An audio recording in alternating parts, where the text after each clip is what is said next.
నమస్కారం. రంగుల పండుగ అనగానే మనందరికీ ముందుగా గుర్తొచ్చేది హోలీ.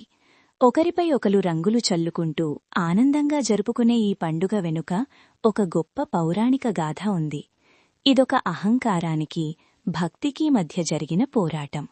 చెడుపై మంచి సాధించిన విజయం. అదేంటో ఈరోజు విందాం. యుగాల కిందట హిరణ్యకశిపుడు అనే రాక్షసరాజు ఉండేవాడు.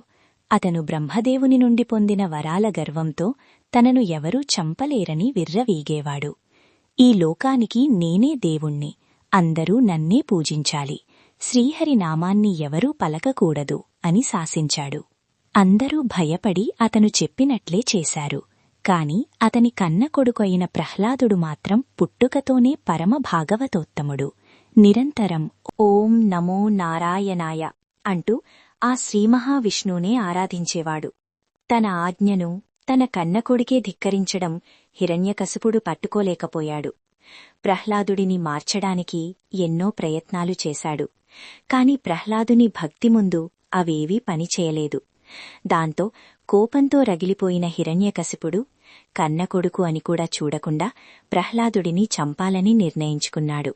ఎన్నోసార్లు చంపడానికి ప్రయత్నించి విఫలమయ్యాక హిరణ్యకశిపుడు తన సోదరి అయిన హోలిక సహాయం కోరాడు.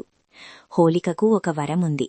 ఆమె నిప్పుల్లో దూకినా కాలిపోకుండా ఉండేలా ఒక మాయావస్త్రం ఆమె దగ్గర ఉంది. పథకం ప్రకారం హోలిక ప్రహ్లాదుడిని తన ఒడిలో కూర్చోబెట్టుకుని మండుతున్న మంటల్లోకి ప్రవేశించింది. అయితే ఇక్కడే ఒక అద్భుతం జరిగింది. ప్రహ్లాదుడు ఎప్పటిలాగే ప్రశాంతంగా విష్ణునామాన్ని జపిస్తూ ఉన్నాడు.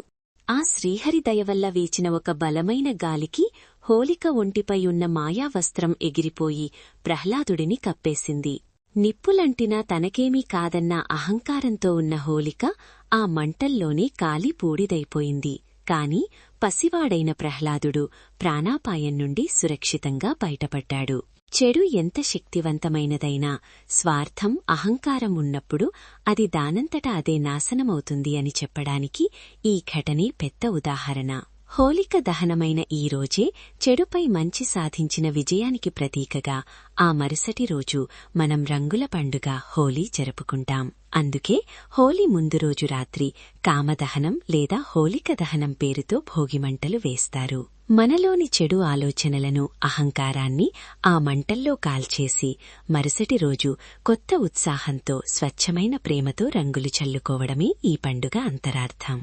రంగులు కేవలం ముఖాలకే కాదు, మనసులకు కూడా అంటుకోవాలి. అందరికీ హోలీ పండుగ శుభాకాంక్షలు. ఓం నమో నారాయణాయ. ఓం నమో భగవతే వాసుదేవాయ.